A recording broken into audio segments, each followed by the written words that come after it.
If you're wondering if the injection site makes a difference with your GLP-1 agonist medication, keep watching because I think my experience might give you some insight and some clarity around this issue. Wow, what a difference switching the injection site made for me this week. Also, I'm going to break down my weigh-in using my SmartScale data and share a few meals that I've eaten this week. Things are moving in the right direction, but I have a long way to go.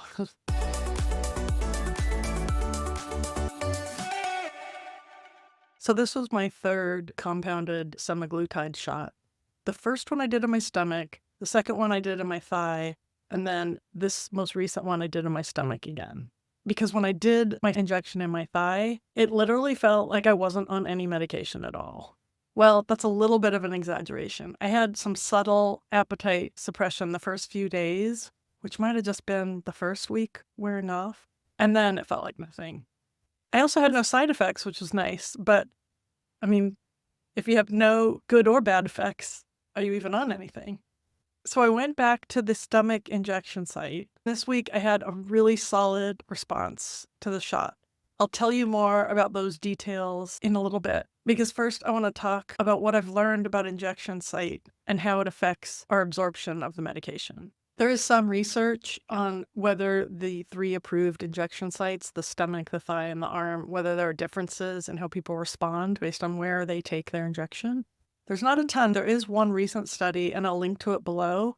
And then I'm also going to link to another YouTube video by Dr. Kevin Joseph. He's an MD, and he also lost 140 pounds using a GLP-1 agonist medication. I can't remember which one. But he reviews the study that I'm linking to and does a better job of it than I would. The takeaway is that giving the injection in the stomach leads to faster uptake, faster drug response, and a maximum concentration of the medication in your bloodstream. So this sounds like a good thing, right? But for some people, that maximum uptake makes them really sick, gives them a lot of bad side effects, and so they actually do better taking the injection in their thigh or their arm because it's absorbed more slowly and they can get the therapeutic effect and fewer side effects. The right injection site for you is going to depend on how you respond to the medication. I'm going to add my disclaimer here that I'm not a medical doctor. I have a PhD in clinical psychology, which means I do not prescribe medication. My area of practice is around anxiety and mood disorders, but in therapy. I'm just talking about my personal experience and sharing some resources and information with you. I found it so validating to read the research and hear about Dr. Joseph's experience. He coincidentally had a very similar experience to me, that he felt like nothing, like he wasn't on medication with the thigh, but with the stomach, he had a really good response and some side effects, but they were manageable. And that's exactly my experience having done 3 weeks of this. People obviously have individual differences in how they absorb the medication, so that for some people, the stomach is just overkill. And for other people, the thigh is underkill, if that's a word. The bottom line is experiment, find your sweet spot, and then stick with it. So here I am in my bathroom. I just wanted to show you. I got a Sharps container off of Amazon to put my syringes in after I use them. Does anyone else do this? Or do you have some other way of disposing of your syringes after your injection day? I hadn't really heard what anyone else had done. I know laws vary by state and county, so I looked up the laws where I live. When a Sharps container is full, you can close it and put it in the trash, so that'll be convenient. Yeah, I was just wondering what other people do with their needles. So the side effects I had this past week were fatigue just the night of the injection and some constipation. I wasn't queasy or nauseous at all during the week, and my energy was great once I got over whatever bug I had last week. If you saw my last video, I'll link to it here. I was really struggling. I just caught some kind of cold or something. And yeah, that was not fun. But once I got past that, I've been feeling great. My energy's great. The first week when I had the stomach injection, I had some fatigue for several days, but I must have grown accustomed to the medication now or something, because it really was just that one night. But I was so tired, you guys. It's only 5:30 p.m., but I'm so tired.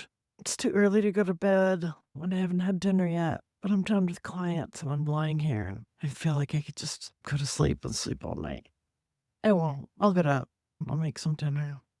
But I'm going to set an alarm to at least lie here for like 30 minutes. I just watched that clip and I was like, I don't know if I want to put that on YouTube, but if you watched it then, I decided to put it on YouTube. Everything turned out fine. I did get up and made some dinner and went to sleep, and then the next morning I woke up and I felt great. So I'm definitely taking my shot at bedtime now, and hopefully it'll just help me get a better night's sleep. I'm not sure why it didn't occur to me to take the shot right before bedtime. I guess I wasn't sure how it would affect me. It was only my third shot. I'm still figuring all this out. So it didn't occur to me to take it at bedtime, but from now on, that's what I'm going to do, because in the several hours after the shot, I was super tired. The constipation kind of sucked. After a few days, I was like, I really just need to stay on top of this and not wait until I'm desperate. So I had another cup of Smooth Moves tea like I did in week 1. And the next day, like, it cleared everything up, if you know what I mean. And since then, I've started eating a couple of prunes every day, and we'll see, if that helps. I think just staying on top of my water and getting a lot of fiber, and then just maybe that cup of tea once a week to help things move along. That's my strategy right now. I'll keep you posted. That might change. Water is so important, and electrolytes too. So I put a packet of LMNT in one of my 40-ounce bottles of water every day, and then I drink another 40-ounce bottle of water. This is just water. This is my preferred. I have a bunch of things, but this is my favorite. This one, let me see, has electrolytes in it. If you're not in the habit of it, like, try to make it a habit. Keep your water bottle around, drink a lot of water. The other thing that's really crucial is to strength train, to maintain your lean muscle mass so that you'll lose primarily fat. So that's a big focus for me. I know it's only been 3 weeks so far, and one of those weeks I didn't strength train at all because I was feeling sick, but I am so happy to be back, and I'm excited. I've got a leg day today that I'm going to the gym later for. You lose more lean body mass if you're not challenging your muscles by doing some kind of resistance training or strength training. If you're not doing a strength training routine, start really small, because whatever feels heavy to you, even if it's like a 1-pound can of soup, like, that is challenging your muscles. That's heavy for your muscle. And so it will help your muscle be stimulated to increase in strength. So literally start wherever you're at to do some kind of strength training to keep those muscles in that mode of growing and strengthening. The technical term is to keep them in an anabolic mode instead of a catabolic mode. Anabolic is growing, and catabolic is like the body would be consuming the lean muscle for fuel. So we want, as we're losing weight, to lose as much fat and as little lean mass as we can. So the strength training, I've decided last week to up it from 2 times a week to 3 times a week. I'll keep you posted on how that's going. I'm still early, and this is my first week doing that because I got interrupted again by that cold. Okay, I have some SmartScale data to share with you for this week 3. I don't have one of those body pods, where there's a bar and you can pull it up, and I kind of wish I did, but right now I have a SmartScale that's just flat, and it's supposed to be pretty accurate. At least it'll help me track, the relative change over time. So, okay, let me look at my notes. This week, I lost 2.1 pounds, total loss of 7 pounds in 3 weeks. So excited. So I've gone from 210 pounds to 203 pounds in 3 weeks. I feel so happy about that. Okay, the next thing, BMI. Okay, I know BMI is kind of a bullshit metric, but whatever. I have the data from my scale. And when I started out 3 weeks ago, my BMI was 31.8, which is in the obese range. Hold on, I need some water. And now my BMI is 30.3. So it's gone down 1.5 BMI points. It's still in the obese range, so I've got a ways to go, but it's going in the right direction. The scale also gives a visceral fat index score, and I wasn't familiar with this index. But visceral fat is that internal fat in the abdominal cavity that's in and around the organs. It's not the belly fat like the muffin top, it's the deeper fat, and it's the metabolically active fat that's associated with higher health risk of cardiovascular disease, diabetes, and so forth. So tracking my visceral fat is something that I'm keenly aware to do. When I started, my visceral fat index was, where is it? Was 17. Oh, I forgot to say. So a good visceral fat index score is below 14. Actually, I just did some more research, and a healthy range for visceral fat is 1 to 12, and the index itself goes from 1 to 59. Mine was 17 when I started, which was too high, and it's 16 now, which is still too high. But again, it's going in the right direction. So I feel encouraged by that. And then body fat mass is simply a measurement of the number of pounds of fat on my body. And when I started, it was 81 pounds, which was considered way too high. And it is now at 76.9 pounds, which is still considered way too high. I want to note that of the 7 pounds I've lost, it looks like just a smidge over, basically 4 of them are fat. So that means 3 of them are not fat. And I don't know if that means water weight, which is what I'm hoping, or if it means lean mass, which is what I'm not hoping. I'm not sure what that means. And it's just something I'll keep an eye on and I'll keep telling you about. I'm just hoping it's water. I know I shed like a lot of puffiness and bloatedness. So I'll keep an eye on those changes and see if, I continue to lose more overall pounds than fat pounds. Meanwhile, I'll just keep up my strength training and eating enough protein to support my strength training and see what happens. Those are my stats for the week. Overall, I'm very encouraged. I could not have hoped for more in the first 3 weeks, so I'm excited to see what keeps happening. Another update, because I'm about to take my 4th shot, it was time to renew my prescription, and I consulted with my doctor, and we agreed just to stay at this dose because it's working. At the outset, she had said that if I wasn't losing at least a pound a week, we could move the medication up, and if I was losing too much, then we could move the medication down. But I'm averaging just a smidge over 2 pounds a week, and we were both fine with leaving the medication dose where it's at. I'm on 25 milligrams of compounded semaglutide. Okay, so my nutrition goals are to eat 3 meals a day, get 100 grams of protein, 25 grams of fiber, and drink at least 80 ounces of water. The water I definitely did. I don't even track it because I just know that I drink that. But the other things I track because I'm not so sure that I accomplish them, especially on this medication. I didn't always meet those metrics even before the medication, but now with a decreased appetite, I really have to pay careful attention to getting enough fiber and protein and even to eating 3 meals a day because it's easy to skip a meal because you're just not hungry. One nice thing I've noticed, though, is that my appetite's decreased, but my enjoyment of food hasn't changed. So when I sit down to eat something, I might not feel, starving, but it tastes just as good. And I'm looking forward to eating it just as much. So I'm still making things that I enjoy eating.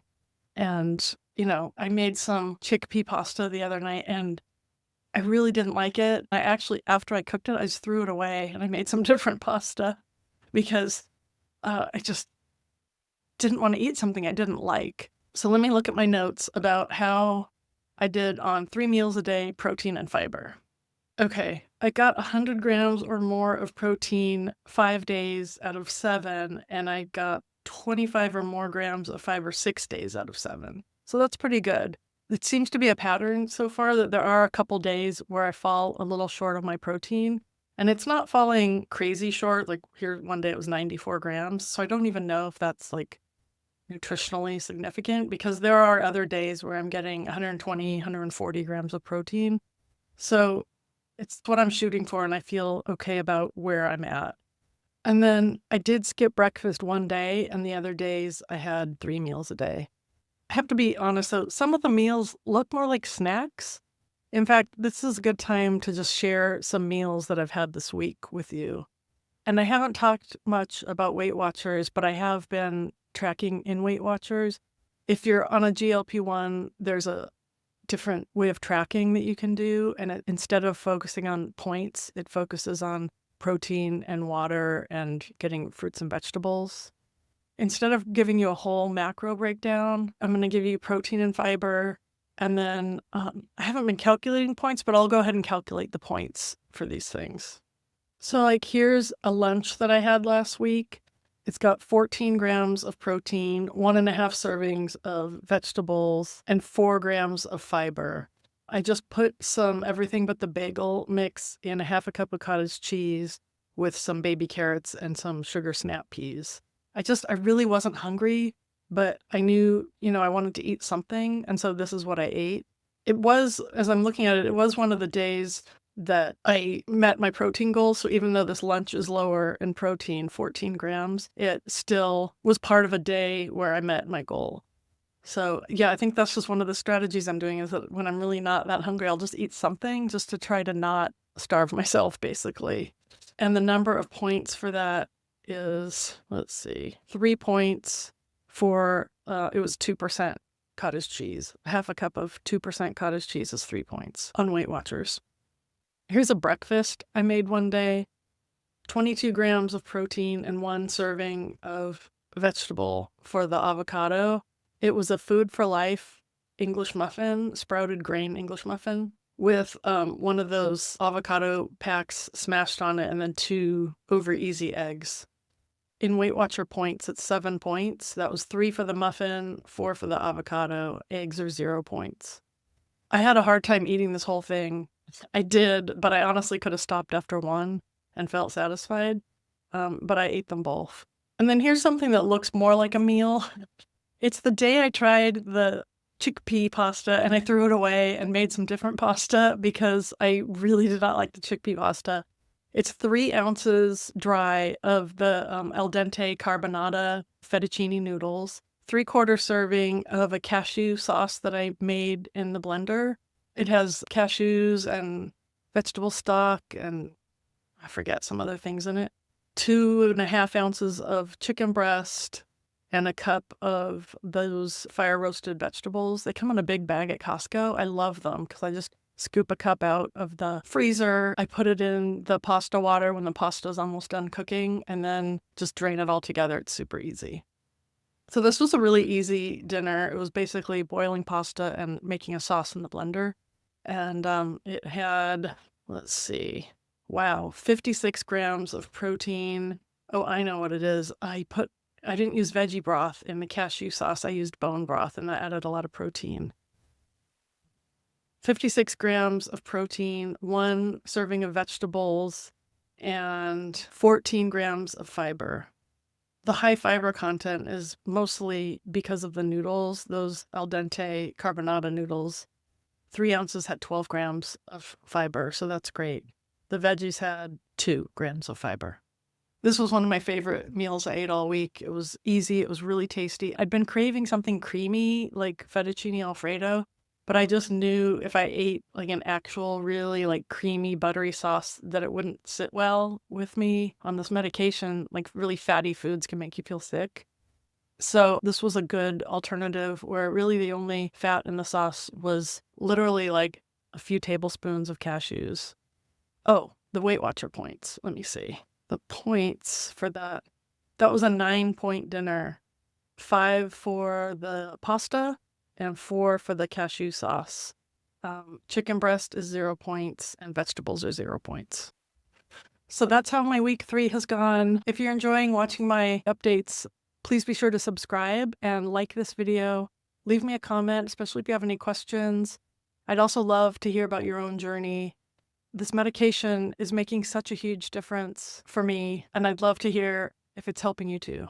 I'll be back next week with another update. Thanks for watching.